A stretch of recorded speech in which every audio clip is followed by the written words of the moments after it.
Plan mo ba magtagaytay ngayong taglamig at naghahanap ka ng murang staycation facing Taal Lake and Mountain View? Resto na nag-o-offer ng masarap na pagkain na lasang ulit, presyong sulit. Spot kung saan ka pwedeng mag-jogging, Korean spa for massage, and nails and lashes salon to pamper yourself while on vacation. Let me share my hidden sanctuary in Tagaytay City. For complete details, please keep on watching.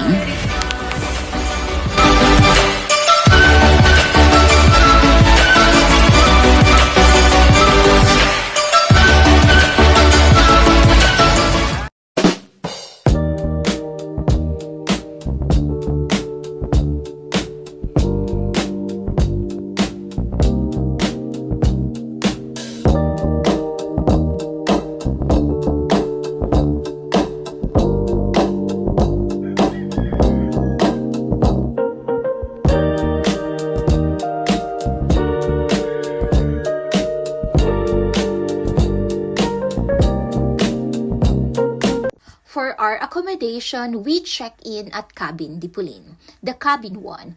It's a private staycation that has 2 bedrooms and can accommodate 10 packs.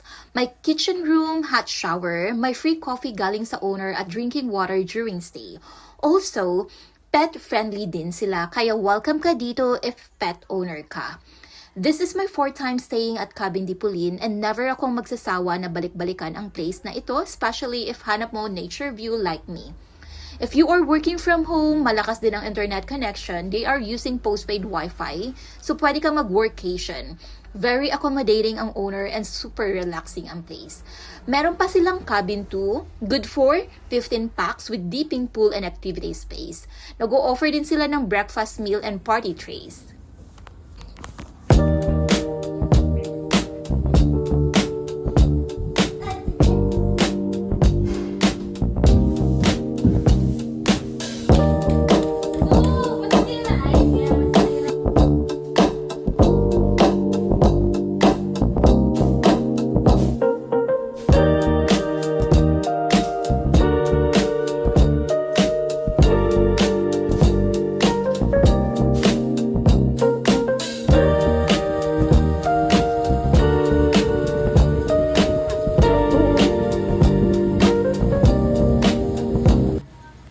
By the way, may mga tanim din silang vegetable and fruit sa area at pwede ka mag-harvest and bumili during stay.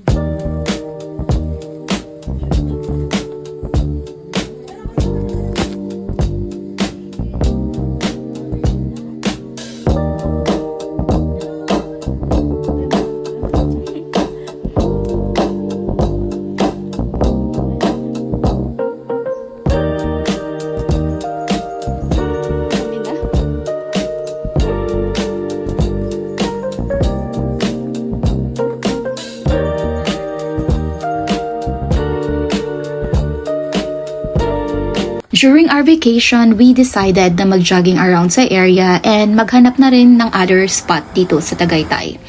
We discover Alta di Tagaytay, just 20 minutes jog lang sa Cabin Dipulin.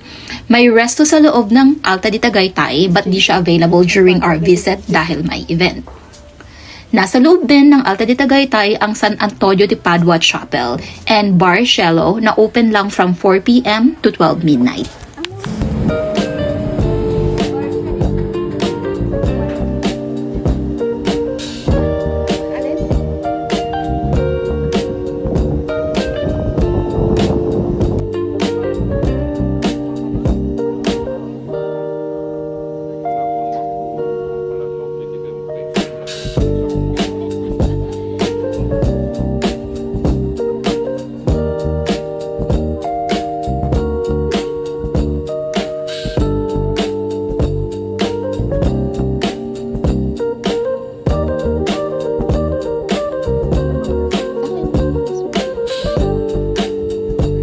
And our second day, sa ibang place naman kami nag-jogging which is near sa Tagaytay Marketplace.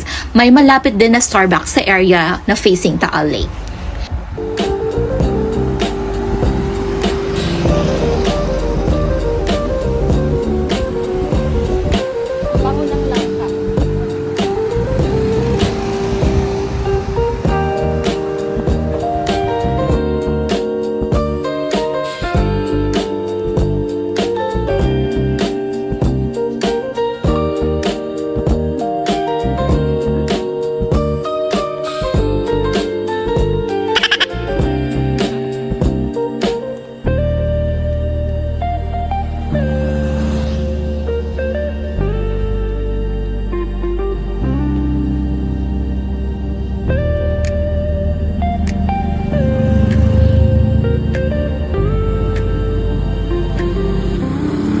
afternoon naman, sa SMDC kami nag-jog. If ever you want to visit Tagaytay City and plan to jog, you may want to check the Facebook page of Tagaytay Run Club. Nakapag-register kami sa community run nila and sa loob ng SMDC yung venue. By the way, free lang siya.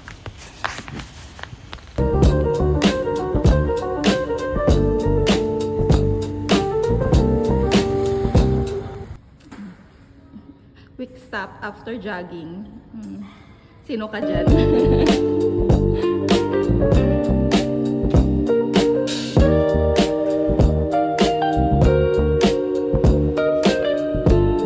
Malaki siya. After jogging, nadaanan namin ang Nabi Spa. We tried the sauna and massage and I can say 100 out of 10 ang experience.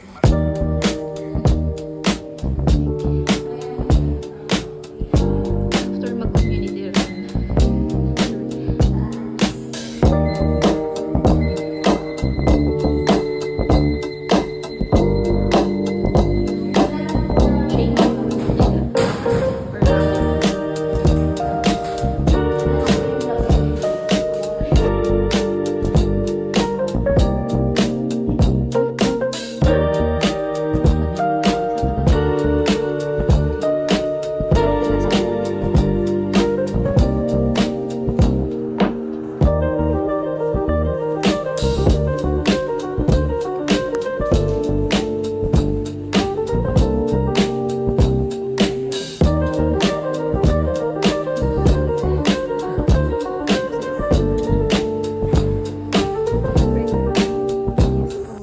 Nakatulog ka pa naman kapag nagkakapitin ka.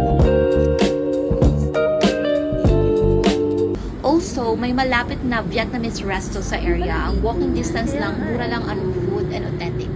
280 lang per order and good for sharing na siya.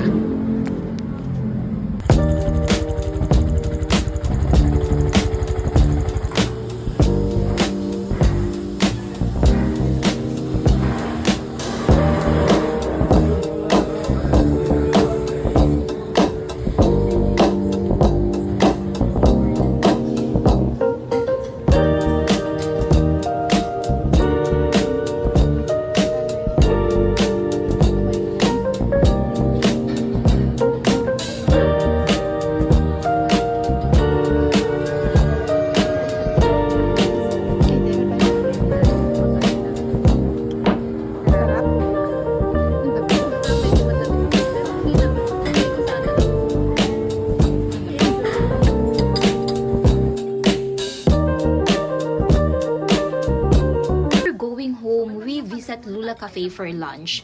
Every time we visit Tagaytay, we always choose this place kasi ang sarap talaga lahat ng food nila.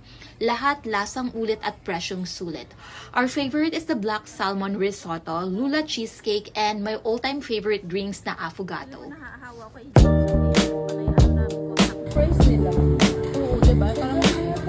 Wala na po kami pampamasahe kaya maglalakad na lang po kami. Mga social climb kasi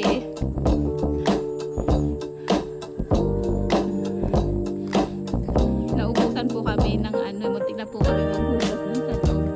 Kaya ibinayad na po namin lahat. Maranasan. Tol, dito na yung Binggit, tol. Nasa Binggit na po kami. Matarik. Oo. Pero mas matarik eh.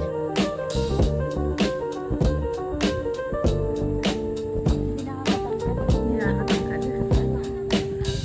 Ay, nakita sa ano. Yung date, lakad sa matarik na. Yung date pa nila is lakad sa matarik na lugar. Kala nyo ah.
And for our last stop, we dropped by at La Lume Nails and Lashes Salon. Even though first time ko magpa-nails extension, I can say that magaling ang nail tech nila. Nag-work ako for 2 years sa nails and spa before, so may pagka-judgmental talaga ako kapag nagpupunta ng nails salon. Also, galing Korea lahat ng product nila kaya good quality talaga siya. I am editing this video after 3 weeks of visit and I can say intact pa rin ang nail extension ko. Kahit nagluluto ako everyday at naguhugas ng pinggan. Another 100 out of 10 experience. For additional details, please check the description box below. Thank you for watching. Nangangaga.